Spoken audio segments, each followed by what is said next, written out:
En aquel tiempo, Jesús se llevó a Pedro, a Santiago y a Juan. Subió con ellos solos a una montaña alta y se transfiguró delante de ellos. Sus vestidos se volvieron de un blanco deslumbrador, como no puede dejarlos ningún batanero del mundo. Se les aparecieron Elías y Moisés conversando con Jesús. Entonces Pedro tomó la palabra y le dijo a Jesús: Maestro, qué bien se está aquí. Vamos a hacer 3 tiendas, una para ti, otra para Moisés y otra para Elías. Estaban asustados y no sabía lo que decía. Se formó una nube que los cubrió y salió una voz de la nube: Este es mi Hijo amado, escuchadle. De pronto, al mirar alrededor, no vieron a nadie más que a Jesús solo con ellos. Cuando bajaban de la montaña, Jesús les mandó: No contéis a nadie lo que habéis visto, hasta que el Hijo del Hombre resucite de entre los muertos. Esto se les quedó grabado y discutían qué quería decir aquello de resucitar de entre los muertos. Palabra del Señor. Gloria a ti, Señor Jesús. En el monte Tabor, Jesús llevó a cabo los primeros ejercicios espirituales de la historia.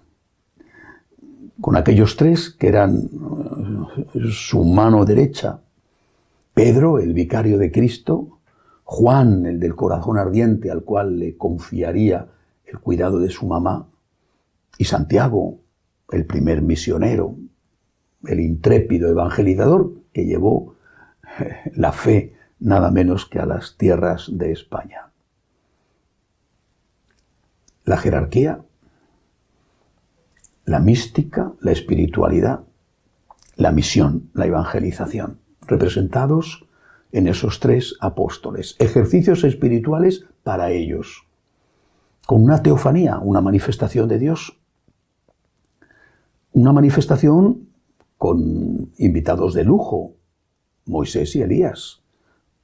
Lo mejor del pueblo de Israel, Moisés, de las tablas de la ley, el que saca al pueblo de la esclavitud de Egipto. Elías, el gran profeta, el que se enfrentó con Jezabel, el que fue llevado al cielo en un carro de fuego. Lo mejor, para dar testimonio de que Cristo es Dios. Primeros ejercicios espirituales. ¿Con qué objetivo? Fortalecerles para lo que iba a venir después. Por eso Jesús les dice: no contéis a nadie esto hasta que yo haya resucitado de entre los muertos. Y ellos no entendían aún en ese momento, y lo dice el Evangelio, qué significaba lo de resucitar de entre los muertos. Porque resucitar es algo que ocurre después de que han muerto. No puede resucitar uno que no está muerto, es resucitar de entre los muertos. Es decir, el Señor tenía que morir, y morir crucificado. La voz que sale, que es la voz del Padre, la voz que se oye, que oyen los apóstoles, dice: escuchadle, escuchadle. ¿Qué tienen que escuchar? Voy a morir y voy a resucitar. Y esto está previsto por Dios. Esto es la voluntad de Dios, que así sea, porque así tengo que salvaros. Porque así vais a tener la prueba de que hay vida eterna. Y sin mi resurrección, incluso aunque yo os lo dijera, no tendríais esa prueba concluyente. Hay vida eterna. Escuchadle, dice Dios Padre, escuchadle. ¿Qué hicieron los apóstoles? Pues no le escucharon. No le escucharon. Porque aunque habían recibido esa gracia extraordinaria de los ejercicios espirituales con Moisés y con Elías y con la voz de la nube y con aquella situación tan maravillosa que les hacía desear quedarse allí, pues no le escucharon. Y no le escucharon porque cuando llegó el Viernes Santo salieron corriendo. Y porque en la noche del Jueves Santo Pedro negó 3 veces que era su discípulo. No le escucharon. El Señor hizo bien su parte, sabía lo que iba a ocurrir, sabía que iban a tener una profunda crisis de fe. Hizo bien su parte, les dio un extra, unos ejercicios espirituales, como si dijéramos, les dio vitaminas. Vais a tener mucho desgaste, va a ser dura la prueba. Comprendo que vais a tener la tentación de dudar de mí, de que vais a entrar en crisis. Pero cuando llegue ese momento, recordad esto. Recordad que habéis visto cómo Moisés y Elías daban testimonio de mí. Recordadlo. No dejéis de creer que voy a resucitar, que voy a vencer. Pues no sirvió de nada. Bueno, o de casi nada, porque efectivamente cuando resucitó y cuando llegó el Espíritu Santo en Pentecostés, entonces ellos mismos se dieron cuenta de cuál había sido no solamente su horror, sino su pecado. Y cuando Jesús preguntó a Pedro si le quería, y le preguntó por 3 veces, porque 3 veces le negó, Pedro, avergonzado, concluyó diciendo: Señor, tú sabes todo, tú sabes que te quiero. Para nosotros, ¿qué significa la transfiguración?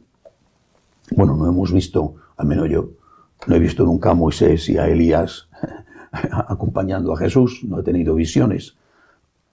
Es posible que algunos sí que las haya tenido, más responsabilidad para él. Pero he tenido muchos momentos de luz, muchos. Muchos momentos en que me he sentido llevado en brazos. Muchos momentos en que me parecía todo clarísimo, evidente, que Dios existía, que Dios es amor, que hay vida eterna. ¿Y cómo reacciono cuando las nubes tapan el sol? ¿Cómo reacciono cuando el Señor se ha ocultado y ya no siento, ya no veo, ya no entiendo? Porque es en esos momentos de oscuridad, el Viernes Santo, cuando hay que confiar y cuando hay que recordar. Para eso hizo el Señor la transfiguración, para que cuando llegara el Viernes Santo ellos recordaran y confiaran. La confianza no se pone a prueba cuando todo es evidente. Creer en el amor de Dios cuando te lleva en brazos es muy fácil. Creer en el amor de Dios cuando estás crucificado, cuando no entiendes por qué Dios permite las cosas, cuando experimentas la lejanía de Dios, aunque Dios no esté lejos, pero tú lo experimentas así, ahí está el mérito.